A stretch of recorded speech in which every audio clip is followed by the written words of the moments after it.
여러분의 평안한 밤을 위한 작은 선물을 준비했습니다. 오늘 하루의 무게를 잠시 내려놓고 따뜻한 말씀 속에서 깊은 휴식을 얻으시길 바랍니다. 오늘은 독일의 위대한 철학자 프리드리히 니체의 명언을 통해 삶의 무게를 내려놓는 지혜와 스스로를 긍정하는 힘에 대해 이야기 나누고자 합니다. 니체의 말은 때로는 강렬하고 도전적이지만 그 안에는 우리를 더 강하고 자유롭게 만드는 깊은 치유의 힘이 담겨 있습니다. 파트 1.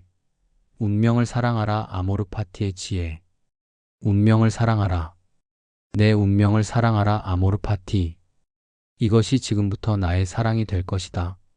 니체의 핵심 사상 중 하나입니다. 우리에게 닥친 모든 일, 고통과 기쁨, 심지어 우리의 실수까지도 피하거나 부정하지 않고 있는 그대로 받아들이고 사랑하라는 의미입니다. 이것은 숙명론이 아닌 삶의 모든 순간을 적극적으로 긍정하고 창조하는 자기 긍정의 최고 형태입니다. 두 번째, 다시 한번. 이것이 삶이었나? 좋다. 그렇다면 다시 한번. 만약 우리의 삶을 영원히 수없이 반복해야 한다고 해도 기꺼이 받아들이겠는가? 이 질문은 우리 삶의 모든 선택과 순간을 후회 없이 살아가야 한다는 강력한 동기부여를 줍니다. 지금 이 순간의 삶을 사랑하고 그 삶에 온전히 예스라고 외칠 수 있는 용기를 주는 말입니다. 세 번째, 강하게 만드는 것. 나를 죽이지 못하는 것은 나를 더욱 강하게 만든다. 우리가 겪는 고난과 역경은 우리를 무너뜨리기 위해 온 것이 아니라 우리를 단련시키고 성장시키기 위해 온 것입니다. 힘들고 고통스러운 경험조차도 잘 이겨내면 우리 내면의 힘과 능력을 비약적으로 키우는 성장의 기회가 됩니다. 네 번째, 심연을 들여다볼 때. 괴물과 싸우는 사람은 그 싸움 속에서 스스로 괴물이 되지 않도록 조심해야 한다. 그대가 오랫동안 심연을 들여다본다면 심연 역시 그대를 들여다볼 것이다. 우리가 악이나 부정적인 것에 맞서 싸울 때 그 부정성에 매몰되어 스스로도 닮아가는 위험성을 경고합니다. 비난과 증오에 몰두하다 보면 결국 우리 안에도 비난과 증오의 그림자가 드리워집니다. 끊임없이 자기 성찰을 통해 중심을 지켜야 합니다. 네 번째, 춤추는 별을 잉태하려면 반드시 스스로의 내면에 혼돈을 지녀야 한다. 창조적인 사람은 질서 정연함만을 추구하지 않습니다. 위대한 창조와 진정한 변화는 내면의 혼란과 모순을 직면하고 그 안에서 새로운 질서를 만들어낼 때 가능합니다. 혼돈을 두려워하지 않고 그것을 창조의 에너지로 승화시키는 용기가 필요합니다. 다섯 번째, 자기 자신이 되어라. 내 양심은 너에게 말한다. 너는 너 자신이 되어라. 수많은 타인의 시선과 사회의 기대 속에서 가장 중요한 것은 자신만의 고유한 길을 걷는 것입니다. 다른 사람을 흉내내거나 세상의 기준에 맞추려 하지 말고 내 안의 목소리를 듣고 나만의 잠재력을 실현하라는 강력한 메시지입니다. 여섯 번째, 삶의 이유. 살아야 할 이유를 가지고 있는 사람은 그 어떤 방식으로든 견뎌낼 수 있다. 우리를 힘들게 하는 것은 고통 그 자체가 아니라 고통의 의미가 없다고 느낄 때입니다. 삶의 명확한 목표와 의미를 가진 사람은 어떤 시련과 고난 속에서도 버텨낼 힘을 얻게 됩니다. 자신의 왜를 찾는 것이 가장 중요합니다. 일곱 번째, 깊은 사상가. 깊이 있는 모든 사상가들은 오해받는 것보다 이해받는 것을 더 두려워한다. 진정으로 깊은 생각과 새로운 진리를 말하는 사람은 자신의 사상이 피상적으로 또는 왜곡되어 쉽게 받아들여지는 것을 경계합니다. 자신의 생각이 진정한 깊이로 전달되지 못하고 흔해 빠진 진부함으로 전락하는 것을 더 두려워합니다. 파트 2. 건강한 삶의 철학. 몸과 정신의 조화. 첫 번째, 몸의 지혜. 그대의 몸은 그대의 철학보다 더 많은 지혜를 품고 있다. 니체는 육체의 중요성을 강조했습니다. 우리의 이성이 미처 깨닫지 못하는 진실을 몸의 감각, 본능, 건강 상태는 이미 알고 있습니다. 머리로만 생각하지 말고 몸이 보내는 신호에 귀 기울이는 것이 진정한 지혜의 시작입니다. 두 번째, 음악 없는 인생. 음악이 없다면 인생은 잘못된 것이다. 니체에게 음악은 삶의 가장 고귀한 표현이자 고통 속에서도 삶을 긍정하게 만드는 힘이었습니다.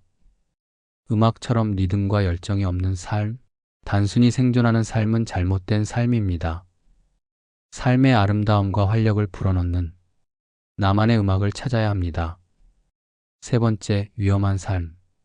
인생에서 최대의 성과와 기쁨을 수확하는 비결은 위험한 삶을 사는 데 있다. 안전하고 편안한 삶은 우리를 나약하게 만듭니다. 진정한 성취와 기쁨은 익숙함에서 벗어나 새로운 도전과 위험을 감수할 때 찾아옵니다. 자신의 한계를 시험하고 스스로를 넘어서려는 힘의 의지를 발휘해야 합니다. 네 번째, 걷는다는 것. 진정 위대한 모든 생각은 걷기로부터 나온다.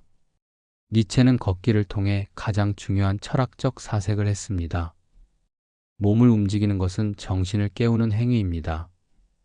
복잡한 문제를 만났을 때 앉아서 고민하는 대신 자연 속을 걸으며 몸과 정신의 활력을 되찾는 것이 해결책이 될 수 있습니다. 다섯 번째, 성숙의 의미. 성숙이란 어릴 때 놀이에 열중하던 진지함을 다시 발견하는 데 있다. 나이를 먹으면서 우리는 삶의 진지함을 잃어버리고 계산적이고 무거운 것에 짓눌립니다. 놀이는 몰입과 순수한 기쁨을 상징합니다. 자신의 일이나 삶의 방식에 순수한 열정과 진지함을 다시 불어넣는 것이 곧 진정한 성숙입니다. 여섯 번째, 하루의 주머니. 많은 것을 담고자 한다면 하루는 100개의 주머니를 가지고 있다. 하루를 어떻게 보내느냐에 따라 시간의 밀도가 달라집니다. 무의미하게 흘려보내는 대신 의미 있는 행동과 생각으로 채우려 노력한다면 하루는 상상할 수 없을 만큼 풍요롭고 긴 시간이 될 수 있습니다. 일곱 번째, 타인의 비난. 타인을 향한 비난은 결국 자신을 드러낸다. 우리가 타인을 비난할 때 사실은 우리 자신의 결핍, 두려움 또는 숨겨진 욕망을 투사하고 있는 경우가 많습니다. 비난의 에너지를 자기 성찰로 돌려 왜 그 사람의 행동에 내가 괴로워하는지 근본적인 이유를 찾아야 합니다. 여덟 번째, 가장 인간적인 것. 당신에게 가장 인간적인 것은 무엇인가? 타인의 수치심을 덜어주는 일이다. 연민과 동정을 경계했지만 니체는 고통받는 타인에 대한 가장 고귀한 태도는 그들의 존엄성을 지켜주는 것임을 암시합니다. 진정한 강자는 약자의 고통을 이용하지 않고 그들이 스스로 일어설 수 있도록 돕는 사람입니다. 파트 3. 자기 극복과 힘의 의지. 첫 번째, 인간은 극복되어야 할 것. 인간은 극복되어야 할 그 무엇이다. 니체 철학의 핵심인 초인 사상으로 가는 길입니다. 인간은 현 상태에 머무르지 않고 스스로를 끊임없이 뛰어넘고 발전시켜야 할 존재입니다. 과거의 나, 타성에 젖은 나를 극복하고 더 높은 단계로 나아가야 합니다. 두 번째, 권력의 의지. 생명체를 발견할 때마다 나는 힘의 의지도 함께 발견했다. 이것은 단순한 지배욕이 아닌 성장하고 더 강해지려는 근원적인 생명력을 의미합니다. 모든 살아있는 것은 자신을 확장시키고 능력을 증대시키려는 내재된 충동을 가지고 있습니다. 이 의지를 통해 우리는 삶의 가치를 창조합니다. 세 번째, 가치 창조. 모든 가치는 이미 창조되었다고 말하는 자를 믿지 말라. 창조자가 되어라. 기존의 가치에 맹목적으로 따르는 것은 노예의 삶입니다. 스스로 삶의 의미와 가치를 정립하고 자신의 방식으로 세상을 해석하고 창조하는 사람이 되어야 합니다. 그것이 진정한 주인으로서의 삶입니다. 네 번째, 가장 무거운 짐. 그대들에게 가장 무거운 짐은 무엇인가? 거대한 정신은 이렇게 말한다. 나는 이 무거운 짐을 짊어지고 나의 위대한 힘을 즐기리라. 가장 무거운 짐은 바로 운명애를 실천하는 것입니다. 자신의 삶의 고난, 책임, 운명을 피하지 않고 오히려 기꺼이 짊어지려는 용기입니다. 이 짐을 지는 행위를 통해 자신의 힘을 즐기고 확인합니다. 다섯 번째, 고독과 나아감. 혼자일 수 없다면 나아갈 수 없다. 진정한 성장은 타인의 시선이나 의존에서 벗어난 고독한 시간 속에서 이루어집니다. 군중 속에 숨지 않고 자기 자신과 온전히 마주하는 용기가 있을 때 비로소 한 걸음 더 앞으로 나아갈 수 있습니다. 여섯 번째, 경멸하는 자. 스스로를 경멸하는 자라 하더라도 경멸하는 당사자로서 자신은 존중하는 법이다. 자기 혐오가 깊은 사람조차도 스스로를 경멸하는 행위만큼은 자신을 주체적으로 평가하는 행위로 인식합니다. 여기서 중요한 것은 스스로를 판단하는 나를 인지하는 것입니다. 이 나를 긍정하는 것에서부터 자기 사랑이 시작됩니다. 일곱 번째, 적을 사랑하는 법. 지식인이라면 적을 사랑할 수 있을 뿐 아니라 친구를 미워할 수도 있어야 한다.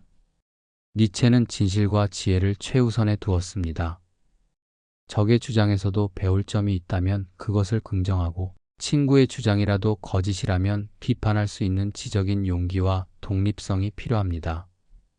맹목적인 애정이나 증오가 아닌 가치에 따라 판단해야 합니다. 여덟 번째, 결혼의 본질. 결혼 생활을 불행하게 만드는 것은 사랑의 결핍이 아니라 우정의 결핍이다. 열정적인 사랑은 시간이 지나면 변할 수 있지만 깊은 이해와 존중을 바탕으로 한 우정은 오래 지속됩니다. 결혼 생활은 긴 대화이며 서로를 인격적으로 존중하는 친구가 되는 것이 행복한 관계의 핵심입니다. 파트 4. 작은 것에서 찾는 위대한 행복. 첫 번째, 최상의 행복. 가장 작은 것, 가장 조용한 것, 가장 가벼운 것, 바스락거리는 도마뱀의 몸짓, 숨결 하나, 휙 하는 소리, 작은 것이 최상의 행복을 만든다. 우리는 종종 크고 거창한 목표와 성취에서만 행복을 찾으려 합니다. 하지만 진정으로 지속 가능한 기쁨은 일상의 작고 미묘한 순간들 속에 숨어 있습니다. 주변의 사소한 아름다움과 평온함을 인식하는 것이 중요합니다. 두 번째, 기억력의 장점. 기억력이 나쁜 것의 장점은 같은 일을 여러 번, 마치 처음처럼 즐길 수 있다는 것이다. 니체의 역설적인 지혜입니다. 우리가 과거에 좋았던 경험에 대한 집착을 내려놓을 때 매 순간을 신선하고 새로운 경험으로 맞이할 수 있습니다. 지금 이 순간에 집중하여 모든 좋은 일을 새로운 기쁨으로 누리라는 가르침입니다. 세 번째, 사랑의 환상. 인간은 오직 사랑 속에서만, 사랑의 환상의 그늘에 숨어서만 창조된다. 사랑은 단순히 감정이 아니라 새로운 가치를 창조하는 힘을 가지고 있습니다. 사랑은 우리가 현실의 고통과 추함을 잠시 잊고 이상적인 세계를 꿈꾸고 만들어가도록 이끌어줍니다. 창조적인 삶의 에너지가 됩니다. 네 번째, 자신을 낮추는 지혜. 지혜로운 사람은 스스로를 낮춥니다. 스스로를 낮추는 것은 겸손을 넘어선 힘의 발현입니다. 자신의 지혜와 강함을 과시할 필요가 없음을 알기에 조용히 관찰하고 배우며 지속적으로 성장할 수 있는 공간을 만듭니다. 다섯 번째, 신념은 감옥이다. 신념은 감옥이다. 한번 굳어진 맹목적인 믿음은 새로운 생각과 가능성을 가로막는 장애물이 됩니다. 지혜로운 사람은 끊임없이 질문하고 의심하며 자신의 생각을 유연하게 변화시킬 수 있는 지적인 자유를 추구합니다. 여섯 번째, 도피로서의 근면. 그대들의 근면은 도피이다. 바쁘게 일하는 것이 항상 좋은 것은 아닙니다. 니체는 어떤 사람들은 삶의 근본적인 문제나 내면의 고독을 피하기 위해 일 중독에 빠진다고 지적합니다. 진정한 휴식과 성찰 없이 바쁘기만 한 삶을 경계해야 합니다. 일곱 번째, 단절된 세계. 우리는 결국 이 숙명에서 벗어나지 못한다. 우리의 모든 감각은 마치 감옥의 벽처럼 하나의 작은 공간 안에 우리를 가두고 있다. 인간은 자신의 주관적인 감각과 인식의 틀을 벗어날 수 없습니다. 이 인식의 한계를 인정하고 자신의 사고방식이 만들어낸 감옥 안에서 최선을 다해 새로운 해석을 창조해야 합니다. 여덟 번째, 가장 비참한 여행자. 가장 비참한 여행자는 누군가를 따라가는 인간이며 가장 위대한 여행자는 스스로 목적지를 선택하는 인간이다. 삶은 여행입니다. 남들이 가는 길, 남들이 정해준 목적지를 쫓아가는 대신 자신만의 나침반을 만들고 스스로의 목적지를 향해 나아가는 것이 가장 가치 있고 위대한 삶입니다. 파트 5. 평화를 찾는 기도 내려놓음과 긍정. 첫 번째, 자기 자신을 사랑하라. 그대들은 이웃을 그대 자신처럼 사랑하는 것이 좋다. 하지만 우선 자기 자신부터 사랑하는 사람이 되어라. 진정으로 건강하고 성숙한 사랑은 자기 자신을 긍정하는 것에서 시작됩니다. 자신을 사랑하고 존중하는 법을 아는 사람만이 타인을 조건 없이 깊이 있게 사랑할 수 있는 힘을 가집니다. 두 번째, 가장 큰 위험. 당신의 가장 큰 위험은 어디에 있는가? 동정에 있다. 니체는 약자를 향한 무조건적인 연민이 약자 스스로 일어설 힘을 빼앗고 오히려 사회를 병들게 할 수 있다고 경고합니다. 진정한 도움은 상대방의 자립심과 주체적인 힘을 키워주는 것입니다. 세 번째, 눈길을 돌리는 것. 나는 추한 것과 전쟁을 벌이지 않으련다. 나는 비난하지 않으련다. 눈길을 돌리는 것이 나의 유일한 부정이 될 것이다. 부정적인 것에 집착하여 싸우는 대신 그것으로부터 초연하게 시선을 돌리는 것이 진정한 내려놓음입니다. 불필요한 논쟁과 소모적인 감정 싸움에서 벗어나 긍정적이고 생산적인 일에 집중하라는 지혜입니다. 네 번째, 오직 고뇌만이. 오직 고뇌만이 인간을 성장시킨다. 고통을 피하려 하지 말고 고뇌 속에서 의미를 찾아야 합니다. 고통은 우리를 더 깊고 강하고 성숙한 존재로 만드는 필요한 자양분입니다. 고통을 성장의 기회로 받아들이는 것이 니체가 말하는 초인의 자세입니다. 다섯 번째, 사실과 해석. 사실이란 것은 없고 해석만 있다. 세상의 모든 사건은 절대적인 진실이 아닌 우리가 어떻게 보느냐에 따라 달라지는 해석의 문제입니다.